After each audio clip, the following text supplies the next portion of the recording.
Hey everybody, this is Matthew Soltiziak, and you're listening to Not the Same Old Lions podcast, part of the Minute Media Podcast Network. The Detroit Lions are now in a new, grittier era, and we look beyond just the kneecaps when it comes to the analysis. I speak with a variety of guests and interview key players, gaining more insight on what makes this team go. Welcome to another episode. In this episode, we discuss the Detroit Lions preseason game against the Miami Dolphins. We're also going to share some more observations from the joint practices we attended last week against the Dolphins, and we're going to talk about where things are headed as training camp starts to wind down. Even talking about that very popular number 2 quarterback position and touching on the final 53-man roster. That and more. Let's get to it, Lions fans. Hi, this is Corey Schlesinger with the Detroit Lions, and you are listening to Not the Same Old Lions podcast. Joining me today is Coach Jerry Angers, the former Michigan High School Coach of the Year, who's also named Coach of the Week by the Detroit Lions. He is the Scouting and Training Director for Bull Rush Sports. Coach, good to have you here. Great to be here. I'm grounded and ready to talk more Lions football. All right, and the Lions were back at home. You are back at home. That's like a win-win right there. So glad to have you back in your normal habitat. Joining both of us on this conversation is the Sports Writer of the Year for Community Newspaper Holdings Incorporated. That is James Cook. He is the senior sports writer for the Traverse City Record Eagle. James, good to have you here as well to talk about what we've seen in the last few days about the Detroit Lions. Good to be here. I still haven't seen a penny of that $48 million contract extension, but, I'm holding out. You may have to move to Buffalo to get that. I bet you if you change your address to the one that James Cook in Buffalo has, you might get a little bit of it. All right, folks. Well, as we get started, reminder, tell your friends about the show. You can find us on Spotify, Apple Podcasts, all major streaming platforms, as well as the video version on YouTube. Social media-wise, we are mostly active on Twitter and Instagram. Okay, let's get started. Game reflections. The Lions didn't win. They lost 24-17. But what were some of your overall impressions from the game? And then we'll get into some specifics as well. James, how about you get started with us? Man, that was just a sloppy game. I mean, sloppy by the players, sloppy by the refs. I'm really hope that that's not indicative of the new coordinators and more that it's bubble guys being too eager to prove themselves. But man, there was a lot of penalties. I mean, that game took almost 3.5 hours because of all the penalties. And because the sky cam measuring thing was slower than the chain gain. That was a little awkward as well. And I would have expected better graphics. Yeah, those look like something out of Madden from like 15 years ago. Yeah. Or maybe Super Nintendo. Well, Tecmo Bowl. Yeah. I'm going to agree with you. The penalties early were really sloppy. They hurt some drives big time. Some of them were really iffy, and some were legit and whatnot. So you got to take both sides of that. But a lot of things to be cleaned up there for sure. Coach, early impressions, big overall picture on what you saw in the preseason game? Yeah, I agree with you guys on if it was 26 flags, 22 penalties or something like that. I think they picked up 4, which was really weird. Yeah, there was 2 holding penalties that killed 2 drives. One was the quarterback ran past the line of scrimmage. That sloppy stuff.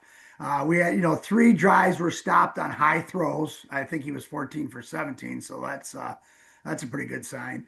But I just thought we did a lot of really good things.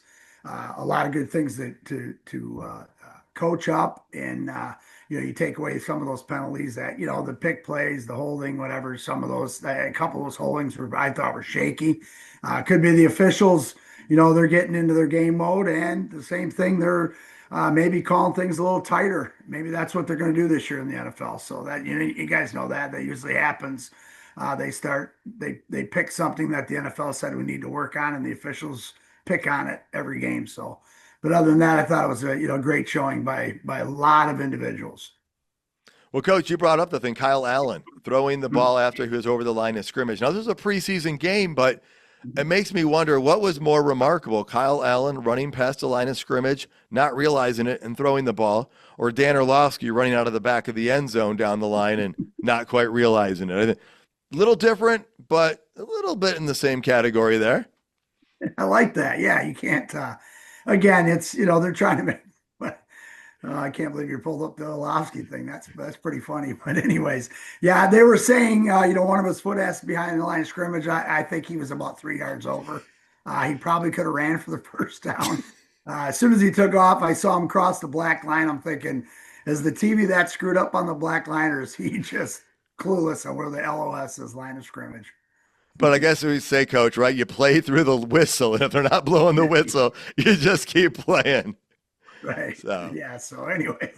Yeah, Well, let's start with the quarterback situation, James. Kyle Allen, Hendon Hooker. Coming into the offseason, Hendon Hooker was a presumptive number 2. Kyle Allen was a veteran they signed to be the number 3, to push Hooker for the number 2. First preseason game was just a mess for everybody. Second preseason game, Kyle Allen seemed to separate himself from Hendon. And in the third one, it looked more of the same for the most part. In training camp, Hendon's looked well. He's looked better than he has in games. When we were there, we didn't see a lot of Hendon Hooker. We saw more Kyle Allen running with the 2s. Where's everything at right now, James, and from what you're seeing? Well, first, I think Orlovsky's is worse because the end zone has a giant white line to tell you where it ends. Good point. Good point. But I think it's pretty well entrenched now that Kyle Allen is the number 2 and Hendon Hooker is the number 3, and it's not much of a debate at this point right now. I mean, he seemed to kind of take a real step back from game 2 to 3 in the preseason. He didn't have in his 48.4 PFF rating. That's not great for a quarterback. It's not great for anybody, but it's particularly bad for a quarterback. And he really didn't start picking it up until the 2-minute offense at the end. Then he looked pretty decent. But I mean, that's when you're facing a not tight defense or anything either. So, I think Kyle Allen pretty much wrapped it up, barring some miracle in this last preseason game or something like that Kyle Allen's going into the season as number 2 and Hendon Hooker's the number 3. Some people are saying that they should cut Hendon Hooker, and I don't think they're going to do that. They've invested too much in him so far, and he's pretty cheap as well for a quarterback. So, Coach, is that what you're kind of seeing? Kyle Allen's got the 2. He's going to be the 2, and Hendon Hooker's your number 3? Yeah, I mean, Hooker showed some stuff on that drive, and of course everybody's ripping on about the interception. But I'm telling you, go back and look at the play that corner made coming off the edge, on that last interception. The guy, I want to check his vert on that one. I mean, that was just a great play. And they said, oh, maybe you should have put some air into the ball, whatever. Yeah, I think Campbell's not closing the door on him either. I read that he's talking about probably going to play more this week, probably get more snaps, get him more comfortable, probably start him out. I think he's got a big road to climb because Allen just looks comfortable back there. But again, did Hooker get better from the week before? Did he do some things better? How's he going to look in practice this week and what he's looking for? This is a huge game for those guys. We talked about it at the beginning. We talked about it when we had 4 preseason games. This is why. This gives Hendon Hooker another shot to start instead of only getting one, and we'll see how he answers the bell, and maybe they'll open the playbook up a little bit for him. So, yeah, I think as most people would say, Kyle Allen's your number 2, Hendon Hooker is the number 3. It brings up a myriad of different things. If we go to the game though, Kyle Allen, you think you said it, Coach, 14 of 17. 2 of those were just a little bit high. I mean, he looks solid. And so even though Hendon hasn't done what we've expected him to do, I'm surprisingly very comfortable with the Lions backup quarterback situation. I feel really good with Kyle Allen as the backup. I mean, from what he has shown, and, as we've said, you got to just come in and just manage the offense in a way. Well, we've talked about how many talented people there are around. If you have a competent quarterback as a backup, doesn't have to be a superstar. I mean, I'm gonna throw out a Chad Henne reference here. Okay, put somebody in that category. A guy that can come in, knows how to do it, and knows how to be smart and not careless. And so, Kyle Allen could be here for a while.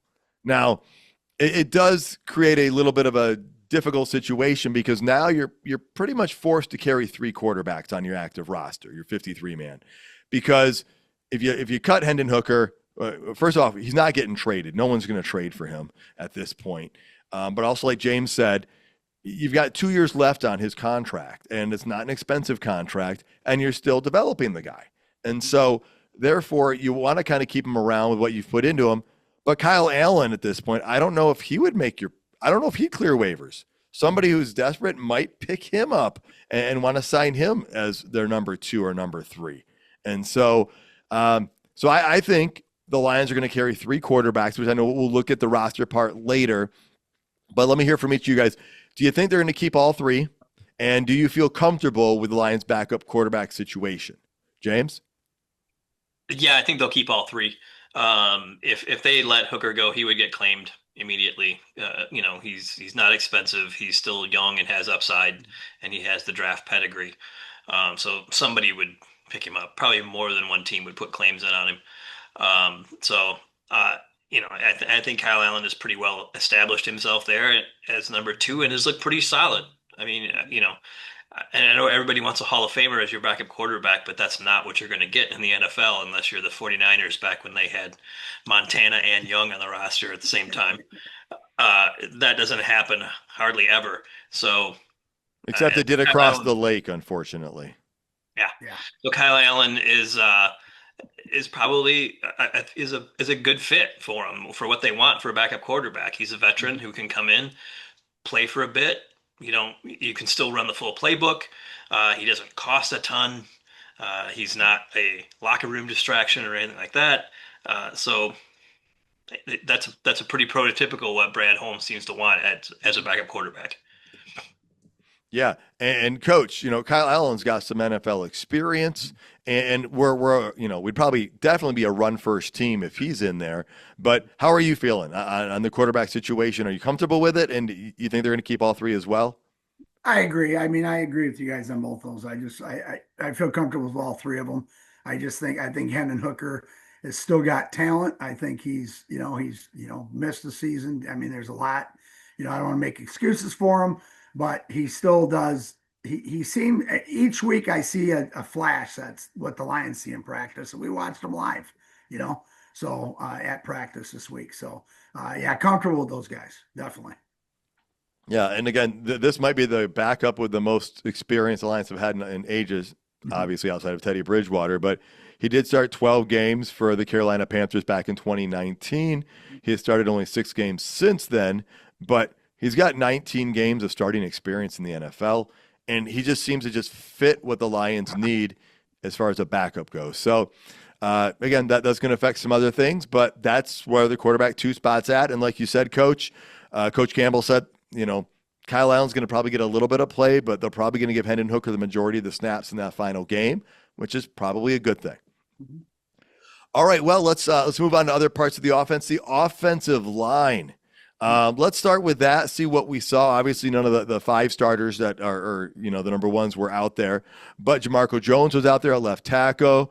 Moody had a nice little help there. That was on the Tesla touchdown, Coach.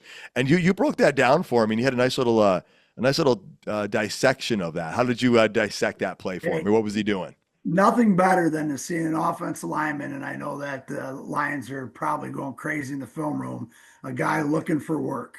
And what I mean by that is he helped on the double team, pushed him inside. It was single. He turned around and saw Jones might need a little help there, and he came back and just decleated that guy. And he was looking for work, and I think he used his lunch pill to knock him down on that one. So Lions, I'm sure, are extremely excited about that. All right. Yeah, that was a great play by Moody. And I think TJ Lang pointed it out on the broadcast. Even he was pretty proud of that. James, what did you see from the offensive line during the game? Yeah, that Moody play was the one that really stood out. I mean, he just leveled that guy, and yeah, it was a TD pass from Allen to Taslaw. Another red zone corner touchdown to Taslaw. In the red zone, they're going to him because he's big athletic wide receiver that can go up and get it.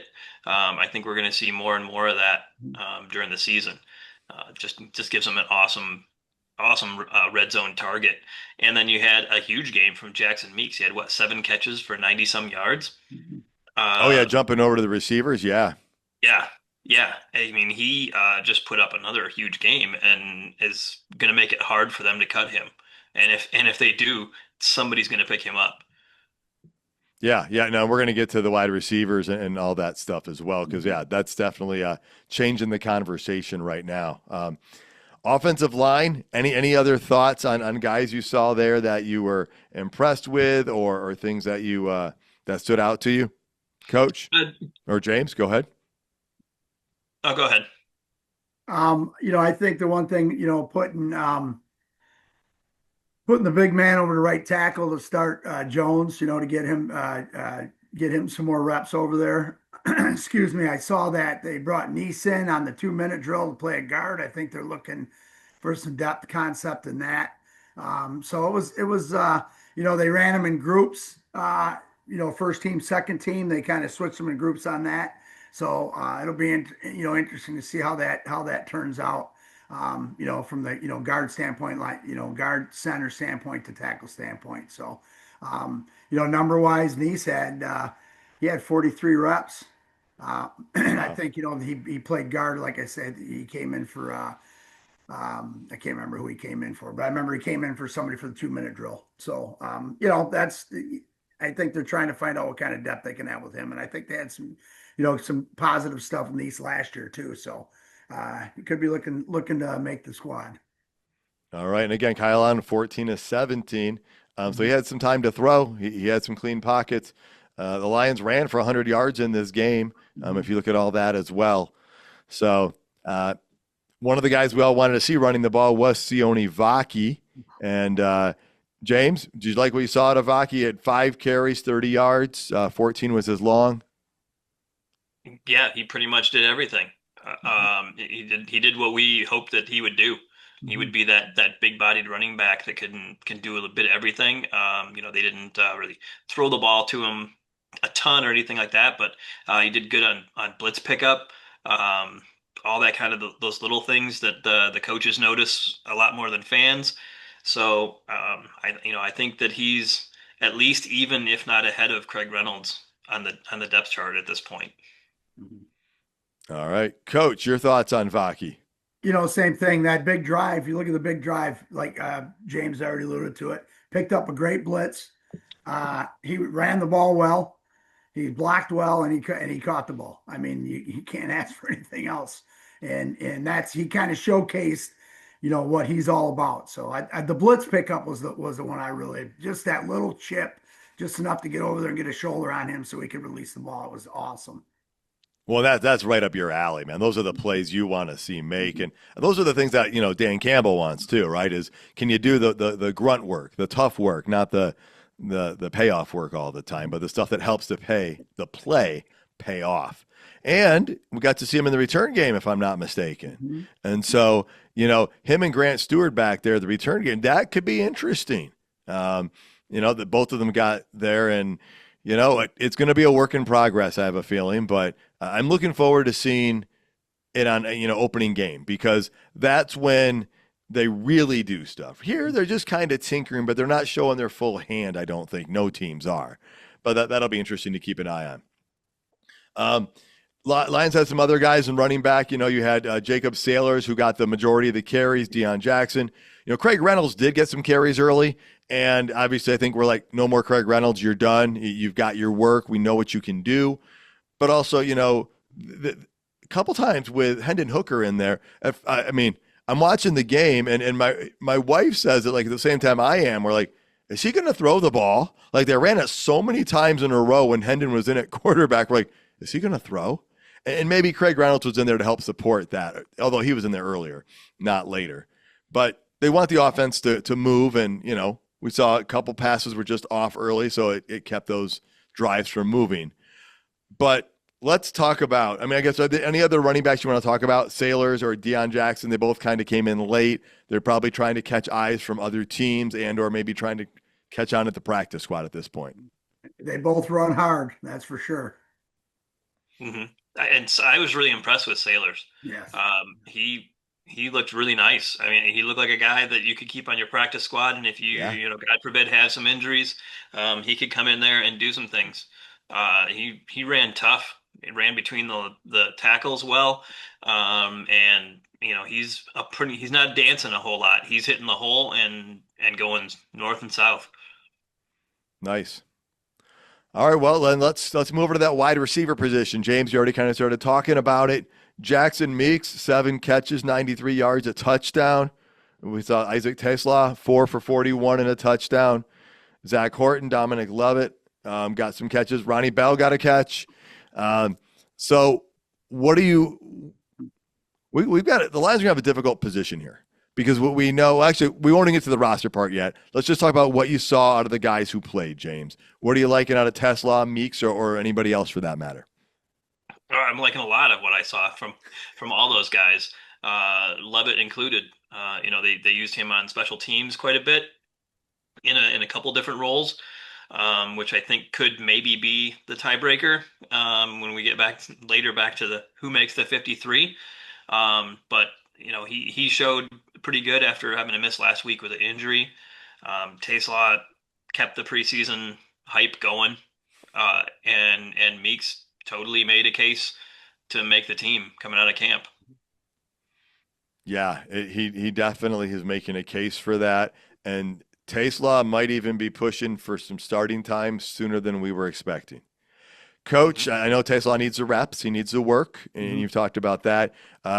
From your standpoint, what are you seeing out of these two guys who are maybe outperforming a lot of people's expectations, even though Tesla was a third-round draft pick? It's huge. I mean, we're going to ask about the play of the game. Play of the game to me was the switch route when Meek scored. And when I'm talking about, they ran a motion across, and him and Meeks and Tesla. I love seeing the two of those lined up together.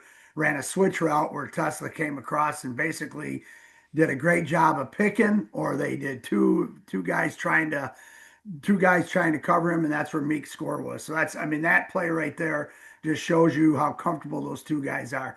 Tesla, we can talk about, he's third round pick. Meeks is the guy that 11 receptions, 176 yards in preseason right now, 2 TDs, tied for first.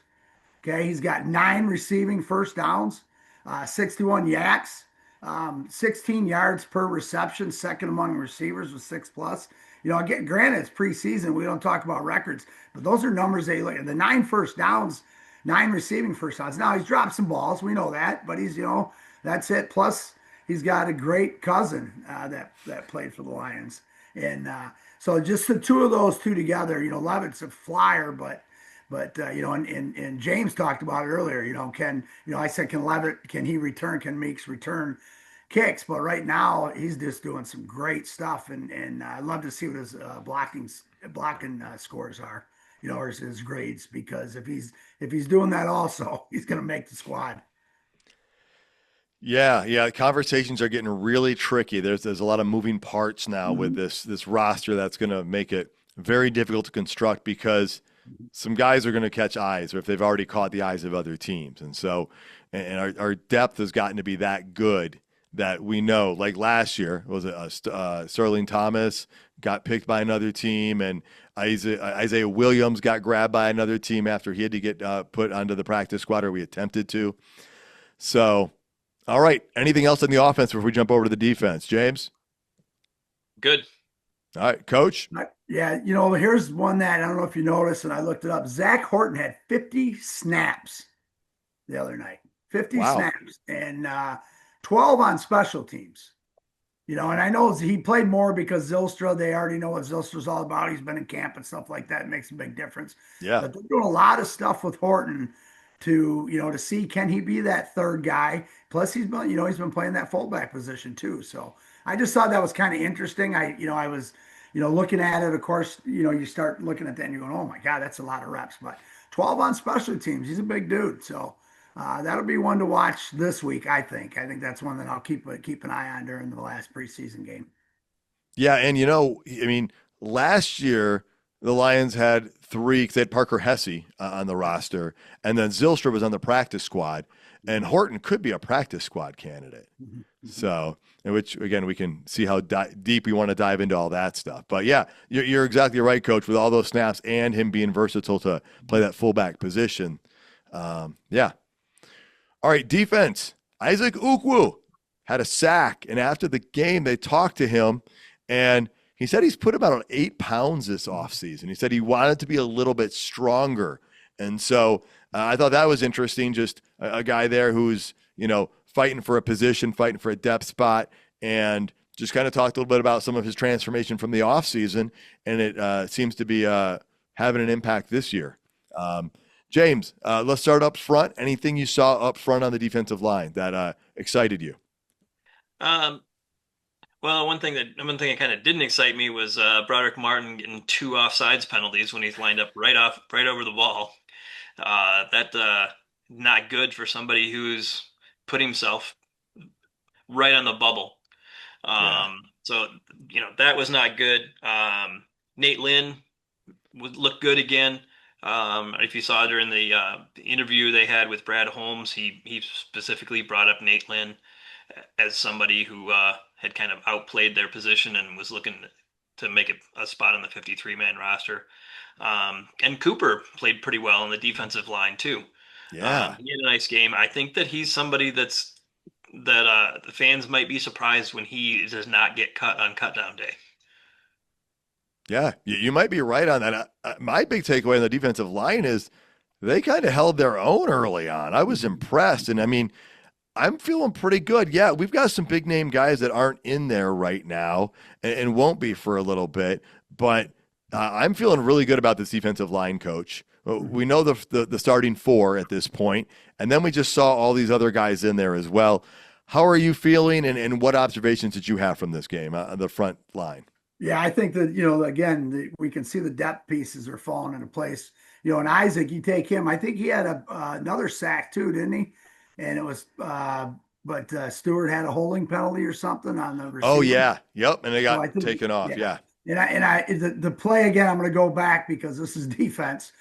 The overload blitz with Pittman, Nowaski, and Isaac, where those 2 guys kind of cross, the 2 backers cross, and he just pressed this guy and then, got the inside, and there was no way to chip on him on the double team. And again, technique wise, I watched that play 2 or 3 times because, I do like blitzing on defense, and to see, his technique was perfect, press, get some ground, and then take that gap because they knew there was going to be no tackle help over there because the 2 backers took that. So just a great play and a great overload by the defensive line in that situation. But, again, it was with linebackers, but he looked really good on that. So. Yeah, he did. And I liked the mixing up of the play calling on Shepard on this one. There was a lot of variety. We're starting to see more of that. But, Coach, let's stay with the linebackers, and I'll get James on this. Grant Stewart and Zach Cunningham, man, they had some great tackling and some great pressure. And so they did a good job. What were you seeing? Add more to, you started talking about the linebackers a little bit. What else did you see out of them in this game? Again, those, Cunningham him and Stewart, they just fill the gap. I mean, the one tackle Cunningham for loss, he just, especially we go back to the D-line. When the D-line takes care of their gaps and they're creating double teams, linebackers get to run around and get all the glory. And Cunningham, he was it 2020, guys, right, that he led the league. You can see he's a phenomenal linebacker. And Stewart, with his beautiful hair, is always on fire. The dude his hair is always on fire, and man, is he fun to watch. I was just talking to my buddy that's a Ravens fan, and he's like, "You guys have a linebacker returning kicks?" I said, "Yes, we do." I mean, that's one of those guys in the offseason when the Lions signed him, I don't know, it doesn't make a lot of noise, but that man's going to make a lot of noise on the football field this fall, I have a feeling. James, this linebacking group is looking just as deep as last year to start the season. Any thoughts, any insights you had on what you saw in the game or just how the room's looking? Yeah, they're going to have some tough decisions to make at linebacker too. Pittman had a pretty good game. He led all the linebackers in snap count at 36. Turner was second with 31, and then Deron Gilbert with 27, and he played pretty decent too. I think he's playing himself maybe into a practice squad possibility there for Gilbert. who I think they kind of originally brought in as a safety. But he's more of a linebacker now. All right. Well, before we move on to defensive backs, I almost forgot to talk about Ahmed Hassanin. He did get hurt in the game. I saw the play. The announcer commented that it looked like a shoulder injury or an upper body injury. Dan Campbell just said he's going to be out for a minute, so we don't know if that's a week, 2 weeks, 3 weeks, but he's going to be out for a little bit. So that also could play into this 53-man roster. It's going to be it's like a crazy jigsaw puzzle the way this thing's going to go together because there's a lot of moving pieces this year. Defensive backs, coach. Let's start talking about them. That I'm telling you, we seem to be deeper in any position than we've seen in years on this defensive side, even with the injuries we have.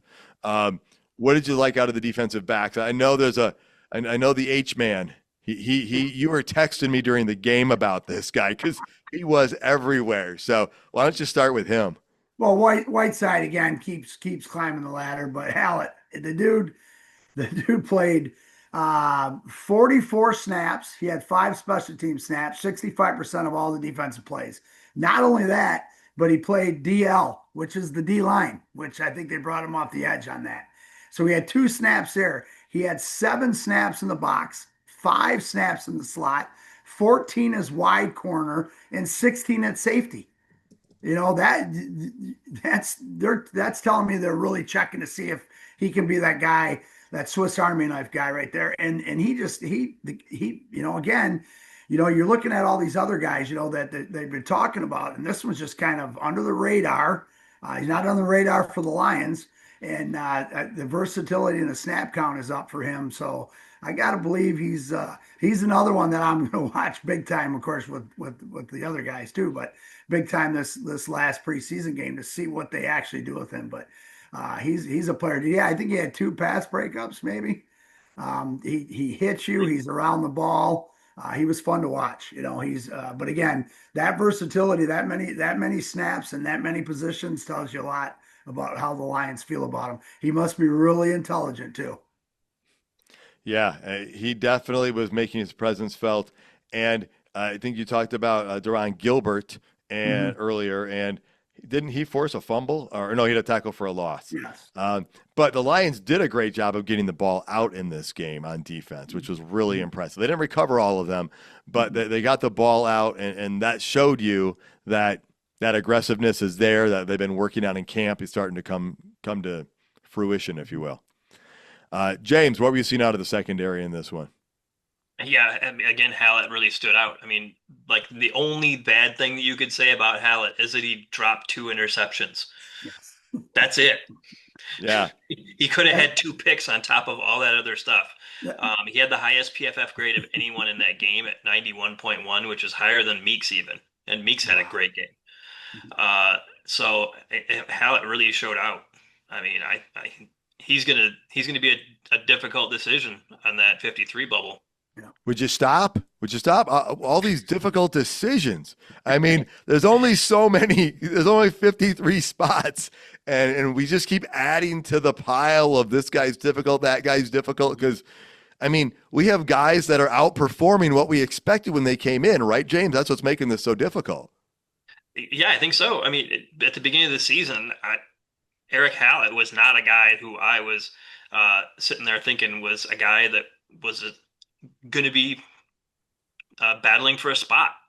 You know, he just seemed to be kind of maybe a camp body, an invite, and maybe you hope for the best. And I think they've gotten the best out of him, and he's going to make it a really, really, really difficult decision. Now, Coach, I'm just going to go out and throw a thing out here, and you tell me if I'm on target or not, and if I am, you help explain why I am. But you see a lot of guys coming into the Detroit Lions organization, and you see them excelling, right? And you got to believe that's got to be done due to coaching. They're coaching people up right, and people are coming there, and people who maybe are looking for that shot that haven't gotten it, and they're a depth guy like Hallett, like Whiteside, like, I don't know, a couple others that we've already mentioned, and they just seem to be outperforming it. That's got to be a credit to Dan Campbell and the entire coaching staff, right? That and the scouting department. There you go. Scouting department. Good call. Department's huge. And these guys are finding guys that they're looking, man, he will fit into our scheme. You know, Kennelly from Grand Valley. He's Oh playing yeah. over he's playing over Strickland right now. Getting more recs over Strickland. And so those are guys that fit into it. Rock, look at Rock. Rock's been a corner his whole life. Now we're going to play him at safety. Well, they looked at him and they said the guy can come down and he's gonna zap you. And I think you always hear about the character and leadership and knowledge. We talked about with guys that are playing multiple positions, and I think that's why. And again, yeah, it's coaching. I'm not definitely it's the coaching part, but taking what they see on film, the scouting department puts in all this work and puts it in there and says this guy's a player for us. And then what do the Lions do? They bring him in and they turn him into a player for us. That is I agree, and I love the extra part you added. That scouting department gets overlooked because that's huge. That helps Brad Holmes with the decisions he makes on draft day. That helps the guys they bring in as undrafted free agents. They add to the roster. They add to the practice squad, and we know they're scouting. They're scouting college guys. They're scouting other practice squads. They're scouting the UFL like nobody else, and they're taking advantage of that. So. James, any other thoughts on the defensive back room or anything like that? And they got some pretty good work out of some of those young corners too. The bunch of guys that they had brought in pretty recently. Aside from we've talked about Whiteside a lot, but a couple of those other guys too. I think it was George, Alan George, yeah, and Barku. I mean, Barku. they all came in and made some plays too. So the Lions are gonna, even after cut down day, they're going to have some decisions on who to put on the practice squad because you can only take 16 there. Yeah. All right. Well, any other final thoughts from the game? Special teams wise, we saw, the kick returns. Sailors actually had 2 for an average of 30.5. Stewart had 2 for 25 an average. Deion Jackson had 1 for 29. So I guess Vaki did not actually return a kick. Right. Jake Bates hit his lone field goal attempt of 33 yards, and Jack Fox put 2 punts inside the 20 with a long of 63 and an average of 50. Yeah. Any final thoughts on the preseason game, Coach? Just that kick was 19-yard line to the 19-yard line. Unbelievable. And I think That's that was incredible. a couple penalties too. But we don't even need to get it. We're good. All right. Well, James, let's jump to we went to training camp last week. So, any thoughts, anything you didn't share from training camp that you observed that you maybe carried over and you saw in this game, or just kind of gave you excitement through this week of training camp? I just thought it was a really cool thing to be at. I mean, I think I could see in the future these joint practices replacing exhibition games, replacing preseason games, and preseason games being phased out more in favor of these because there's far fewer injuries. They can work on exactly what they want to work on. They can run whatever plays they want. They don't have to worry about, it's 3rd and 9. We kind of have to run this. It's like, no, we can run this. We want to work on this, run this. And I want to see if player X can do this or not. Yeah, and not everybody's watching them either. When I say everybody, I mean you and that team. And I don't know how the film work goes in a situation like that and what agreements you have, but it's not out there for every NFL team to scout you with, right? Would that play into it too, you think? Maybe, but I would assume that if they kind of did phase out preseason games, that the joint practice would be film that they would have to share. Gotcha. Or something. But who knows? I mean, or they would just let teams come scout those like they come scout a practice game. Makes sense. And again, we do think they're going to probably go to 2 preseason games and go to the regular season to 18 at some point. It just seems like that's the direction things are going. And if it does go that route, those joint practices will be that much ever important because you're going to need to have preparation. You need to have a preseason to prepare you for the regular season. Coach, any other thoughts on what we saw at training camp that carried over or anything that came out of it? No, I think the Dolphins played a little harder because they had some, especially the second and third guys, because they did better in the second practice together. And then, you saw it and, they get a little upset. And I like listening to their coach talking about he loved Dan Campbell going on 4th downs during the practice because, it gets him ready for the season. So, It sounds like everybody learned from it. Both sides, both teams. All right. That works for me. And it does seem like it was. Again, as we talked about before, it was very one side dominated when we were there. Miami did a little bit better the next day, which you kind of had to based on where you were the day before. Sione Vaki had a very good game or a good practice on Thursday, which was really important because he's a guy we want to continue to see grow. And I'm going to bring up Ronnie Bell again. I think that's a practice squad candidate right there. I think he's got a good chance of making the practice squad this year. Yeah. All right. Well, let's talk about this roster a little bit. The Lions keep 2 quarterbacks or 3 on the active roster. Going into the season before it started, I was quite sure it was going to be 2, and Kyle Allen goes to the practice squad. We've all kind of talked about this. We all see them keeping 3 quarterbacks on the active roster, correct? Yep. Yeah. All right. Yep. So, and again, I feel really good about that quarterback room with those 3 guys. However, that means all these guys that James and you and I keep saying, Coach, oh, it's going to be a tough decision. There's one less spot for one of those tough decisions to fall. So, if you look back compared to like their 53-man roster from last year to this year, they only kept 2 quarterbacks last year. So that's going to change the calculus on things. All right, well, cut down day is August 26th. So this next coming week, we have a joint practice with Houston. We have the preseason game with Houston. And then a couple of days later, it's cut down day. So who is playing their way into the competition? Which position kind of has some of the most competition? Let's start there. James, what's somebody we've already talked about Meeks. Let's start at the wide receiver position. All right. We know the Lions are going to keep St. Brown and J-Mo and Raymond, and then you've got Tim Patrick and Isaac Taslaw. Those are your top 5 guys, right? After that, then you've got Lovett, who has been penciled in at number 6. And then you've got Meeks, who's fighting for that 6th spot as well.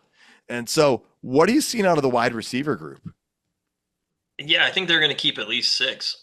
Keeping 7 is kind of going to be pretty difficult with the other, manning the other positions that they have. But, there is obviously maybe the possibility that, Tim Patrick hasn't practiced much this preseason. Maybe he's not good to go for game 1 and starts the season on the pup. That gives him a couple more weeks to kind of sort all that out before he comes back. And then maybe kind of have Meeks on the team for a few weeks, whereas releasing him in the middle of the season is a little bit less likely that somebody claims him, because you got to put them on the 53 to claim them. So it maybe makes that a little bit more likely. I don't know. That's just a possibility. Otherwise, it's pretty much just between Meeks and Lovett at this point, I think, for that 6th spot. And, Lovett plays special teams, and so far I haven't seen Meeks on the special teams. So I think that would kind of be your tiebreaker there. But Meeks looks like a player that they totally should be looking at keeping. Everybody always falls in love with that one wide receiver in preseason, it seems like. And Meeks is that guy this year. We got 2 this year. Yeah, Meeks and Taslaw. Well, and here's the crazy thing. Last year, the Lions only kept 4 wide receivers. The initial roster, right? St. Brown, J-Mo, Khalif, and Isaiah Williams. Because it was until after the cut downs that we grabbed Tim Patrick and Allen Robinson on the practice squad. And I think we had DPJ on there for a little bit. I don't remember exactly. I'm pretty sure we did. But this year, we're looking at 7 guys. Now, it's going to be interesting because Lovett and Meeks were both in Georgia together. And then Meeks left Georgia and went to Syracuse. And then, Lovett got drafted. Meeks did not, coach. This is going to be tough. There's 7 very capable guys that could be on this roster. I like the angle James has brought up, which is if Tim Patrick isn't 100% healthy and they were to put him on like some sort of the short-term injury list that could be, 2 to 4 weeks or something, that could allow them to get somebody on the roster initially before potentially transferring them to the practice squad. No matter when you try to do that, though, there is going to be that risk. What are you seeing out of the receiver room with Lovett and Meeks and possibly the Patrick situation? Here's the thing is Lovett's just come back from an injury, so maybe they held him out, a little bit and let Meeks get more reps, which makes sense. But Meeks is taking every possibility. He's getting thrown in there and he's answering the bell. And it's usually you just have to have one team pick you. You just need to have one guy look at you. and he keeps he keeps putting icing on his cake, and I think that's the biggest thing. So it'll be interesting to see with that. Again, you go back to the when they're who are they going to cut? Who do they think they can save and get on the practice squad? That comes into play too. So I'm sure they'll be looking at that and seeing who else is. Again, the scouting department is scouting what other teams are saying about their receivers to see if the Lions may lose one of these guys. So, but I just right now Meeks I believe is playing himself into it. And again, there's one that let's see if he plays special teams this week. If he plays special teams this week, and he's got a shot. So it's gonna be interesting. But I do know I will go out on the limb on thin ice, and Tesla is gonna make it. Way to be daring there, Coach. We appreciate that one. Yeah, going in, we knew they were going to keep, 6. At least I felt very confident they would keep 6. And that number 6 was Dominic Lovett. But Jackson Meeks, I don't know, man. There's so much potential there. I think there's kind of a way you try to find to keep him on there somehow, because otherwise he's going to be like Isaiah Williams. He'll end up on another active roster. And that's just the way I see it with this. So, well, let's stay with the pass catching guys. Let's look at the tight ends. The Lions going to keep 3, you think? You think Zylstra's on the active roster, or do you think he goes to the practice squad? Coach, we'll start with you. You've got Laporta, Wright, Zylstra. You also have Zach Horton, who we were talking about, and they signed Gunnar Oaks recently. Kenny Yeboah obviously has been injured. So, 2, 3 tight ends. What are you thinking for the active roster there with Zylstra? I think 3. I think you still have Shaw in the building. You guys keep forgetting. We don't talk about him very much, and he's going to be pushing that 13 piece a little bit. I think if they can, if Zylstra can make the blocks and stuff like that, and one of those guys can play that fullback spot, I think they're still looking let's not say fullback, let's say H back. That he's going to do it. Horton again. It'd be interesting to see what his grades are on specialty teams, and he's still blocking pretty well. So yeah, I think they'll keep 3, and I think it's between Zylstra and Horton as the third one. All right, and this makes things tough, right? We're looking at maybe an extra wide receiver, maybe an extra quarterback, and then if you're keeping 3 tight ends. But James, we've talked about even with the kickoff changes, and I mean, how many tight ends? The Lions were signing a tight end like every other week this offseason. I agree with Coach. I think they're going to want to have 3 tight ends at their disposal. How are you viewing this? Yeah, pretty much the same as Jerry. I think it's going to be 3. The third will either be Horton or Zylstra. By the looks of it, Horton seemed to kind of be that Parker Hesse type of guy who can also maybe play some fullback snaps if they need to. So I think that's something that Zylstra is going to have to maybe show that he can do as well. And they did play him a few snaps back there, I think a couple last season. So he's done it a little bit before too. But yeah, I think they go with at least 3. All right, and then real quick here, Meeks, if the Lions don't put him on the 53-man, do you think he gets claimed on waivers by another team, James? 100%. Coach? That's a head nod for those of you who are listening. 100%. All right, for those of you who don't have the video version. All right, well, with all those, then we got to go look at the offensive line. We know the Lions are keeping 6, right, because you need 5 starters and at least 1 backup. That backup's Dan Skipper. So there's your 6. Obviously, they're keeping more than 6. Last year, the Lions' offensive line, they kept 10 guys. Now, Kobe Sorsdal's injured, so he's no longer in the calculus. But Giovanni Manu, Coyote Awashika, and Michael Neese all made it last year. They are candidates this year. You've got guys like Kingsley Iguakun. You've got Natane Muti. You've got Michael Neese, as mentioned. James, what are you seeing out of the offensive line? Is there anybody that you're like, hey, this is a guy that I think is going to grab one of these 3 or 4 spots? Yeah, I think the guys that you mentioned before, I think the one that could kind of work his way in there is Kingsley Iguakun.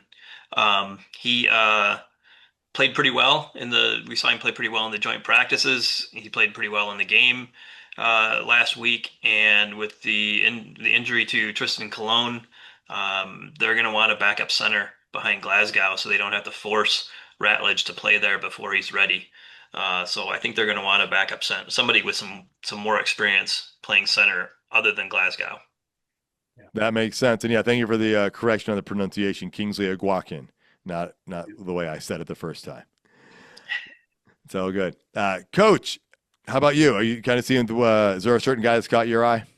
Yeah, and I think Nice moving to that guard spot in that 2 minute drill, just that kind of throws a flag up for me that they're looking to see. And he was around last year. I think Cohen was the one that had a real good shot because he was the better center and he was playing pretty well. He played well in the second half of the first game. He played well in the second preseason game, and then he got hurt. So I think that's one of the ones that be interesting to see. But who knows? I mean, that one's up in the air. And we still got Frazier, which will come off IR sometime. So Yeah. Yeah, that's the thing with the injury of Frazier, waiting to hear when he comes back, that'll also change things and maybe cause one of these guys to slide from the active roster to the practice squad. Defensive line, even more so, because you've got McNeil, Pascal, Wingo, and Anzarike, who are all injured. Those are 4 guys that you expected to be on the starting 53-man roster when training camp was going to end. Obviously, that would have been, we knew going into training camp McNeil wasn't going to be there, but in a non-injured situation, those are 4 guys that would take up positions. We got Hutchinson, we've got Davenport, we've got DJ Reader, and we've got Tyleek Williams. Those are your starting 4. You've got Roy Lopez, number 5, Hassanin, who has recently been injured. That could affect where he lands as far as whether he's on an injured spot or taking up an active spot. And then you've got some other guys that have played really well. James has mentioned Keith Cooper a couple of times. Al-Qadim Muhammad has played really well. And then you've got other guys like Nate Lynn, Isaac Ukwu. So, Coach, get us started on the defensive line. Is there 1 or 2 guys that you're like, hey, here's a guy that I think is going to get a really good chance of making the squad, or somebody that, hey, if we don't put him on the roster, he's probably going to get claimed by somebody else? Yeah, it's Cooper's the edge part. O'Connor, I think he did so many good things for us last year. I think he's safe. It's just my gut feeling. Muhammad only had 20 snaps last week, so that's another lower snap. So he might be another one that's kind of safe. And then the other guys, and again, we don't know who's injured, and again, everything. This is all determined by when we get guys back. And who can fill in that spot, and that's going to determine, I think, the linebacker concept as well as the D line concept. So there's just so many positions there. But again, I think Lynn is just did way, so many good things. That I think he's safe. I don't know. He could be safe. And again, are we going to lose him if we don't protect him? So. And that's the big question there. And, we've added guys, and we've got Roy Lopez now as well. And so, James, what are you making of this makeup? I mean, we already talked how we feel pretty darn comfortable, all things considered, with the depth of this defensive line. And so, same questions I had for Coach. Somebody you're really liking moving their way up and somebody you're afraid we're going to lose. Well, right now I've got 11 guys on my I sketched out kind of a 53-man roster. I've got 11 defensive linemen. So Hutchinson, Davenport, Muhammad, Pascal, Hassanin, and Lynn at defensive end. Tyleek Williams, Reader, Lopez, Wingo, and Cooper at defensive tackle. With O'Connor and Martin on the practice squad potentially. So I think Martin has gotten to the point where he had to step up in the preseason, and so far he's had some plays okay, but some mental mistakes and stuff. So I think he's maybe somebody that they could potentially move on from, especially with how well Cooper has played. We know how well Wingo played last year in limited time, and they added Lopez. So they've got guys at his position. Yeah, and with Pascal and Wingo both being injured, that could, they'll be kept but not count on that 53-man potentially, depending on when they're due back and stuff, which is, like Coach said, that's kind of in flux. Mm-hmm.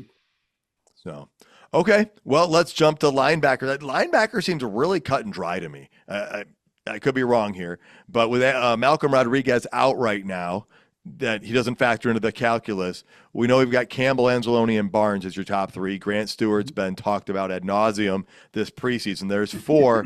And then Trevor Nowaski and Zach Cunningham are the other two that just seem like the very natural fits that it's like, I almost feel like, Gilbert, Pittman, and Turner are all fighting for a practice squad spot or two. Coach, is that how you see the linebacker room? Yeah, I mean Pittman's got, he's got 6 years under his belt. He's a special teams guy. All the other guys.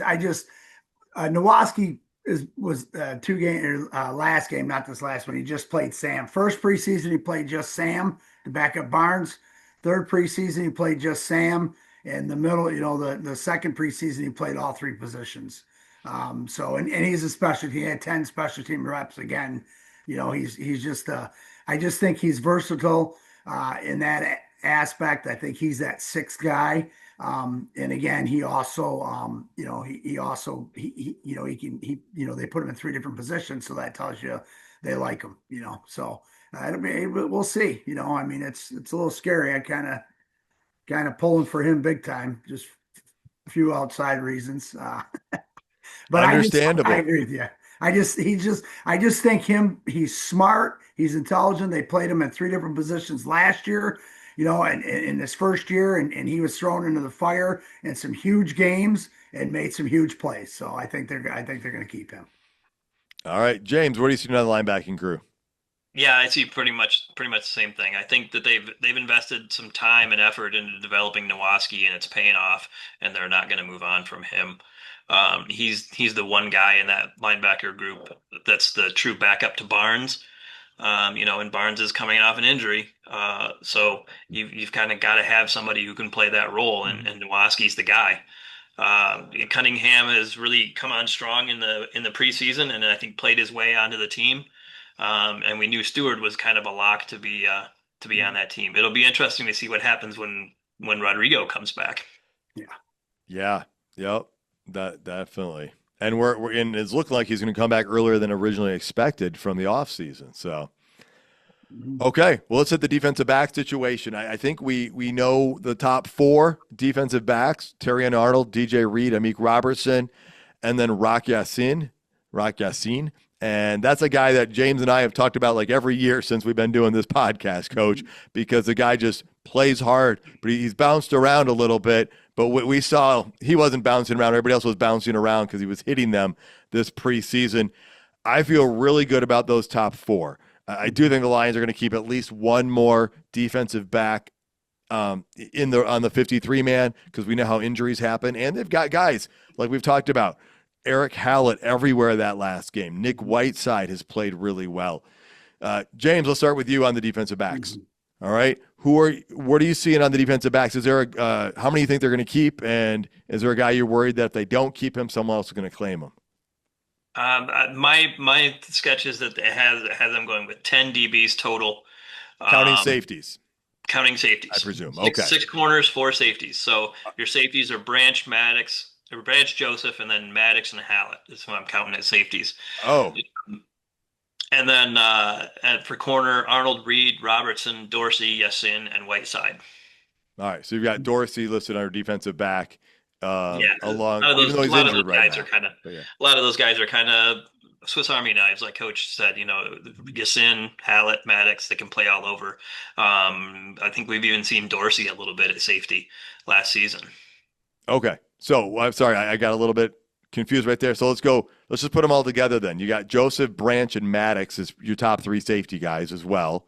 And so after who did you have as your 4th guy there? Hallett. Okay. So then who else would you have in the deeper part of your cornerbacks? After the 3 kind of starters of Arnold, Reed, and Robertson, then Dorsey, Yassin, and Nick Whiteside. Okay. Yassin, Dorsey, and Whiteside. And Dorsey is injured right now, so he could always start the regular season on an injured list. Could be, but it sounds like he might be able to be back by around the opener. Okay. Possibly. So it could be one of those guys that they just say, we'll put him on the 53 and play without him for a week or so, rather than have to put him on IR and use up one of those IR return spots. All right. Coach, how about you? Are you seeing on this as where are you seeing on the depth chart of this? So yeah, with all those Swiss Army knives, my thing is I think I think Rock is they're going to move him more to that safety spot, and I think they're going to use him as backup number 2 there. I think you got him. Of course, Joseph and Branch are those other 2 guys' names I can't remember. Those guys are pretty decent, aren't they? I haven't seen them play all preseason. They're not too bad. Yeah, so I really can't put them in there. From that standpoint, I'm thinking it's between Kennelly and Strickland to get that 4th spot. And I think, Kennelly has just been doing some things. Again, Strickland's got a year under his belt, but Kennelly's been doing so. That'll be interesting to see on that. And he had, Kennelly had 16 special teams reps, and Strickland had 12 last game. Kennelly had 49 snaps. Strickland had 27.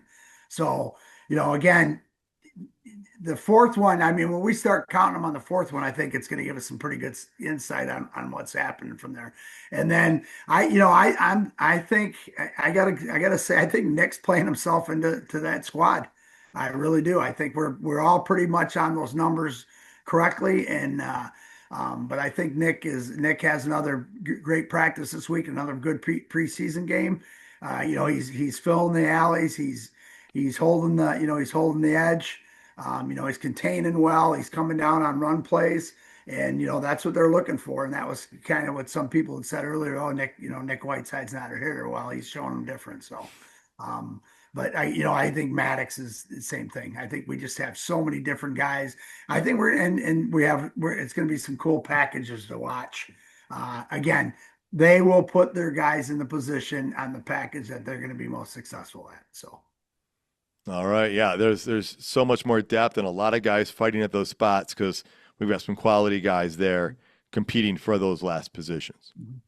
Well, it is the last week of training camp. We got that joint practice. We have the final preseason game. James, anything you're looking to see other than obviously healthiness? We want to see come out of this as healthy as possible. Anything you're looking to see? Any player you're looking to try to see that needs to have a good week? Anything you're looking to observe? I mean, all those guys that we talked about that are on the bubble, Pittman, Martin, Kennelly, Whiteside, Strickland, Moody, Meese on the O-line, even Jamarco Jones.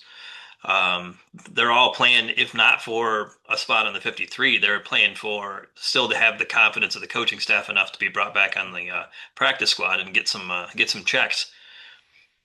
Yeah, yep, that makes a lot of sense. Coach, how about you? Any observations or expectations this week? There's 2 guys that I want to see ball out week 4, and that's Whiteside and Nowaski. That's all I'm saying. And everybody else will fall into place.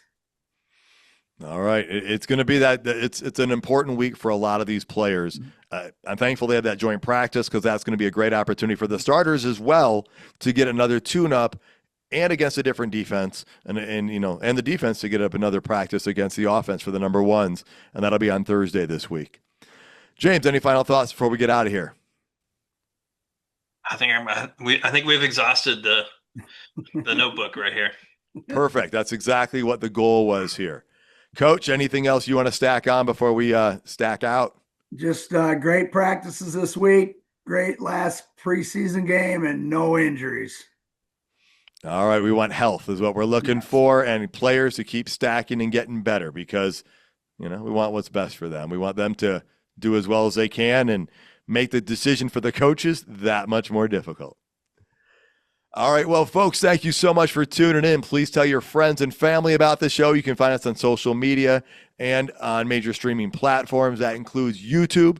We'd love to hear your thoughts and comments. Check out more episodes and content at notthesameoldlions.com. And until next time, stay gritty, my friends.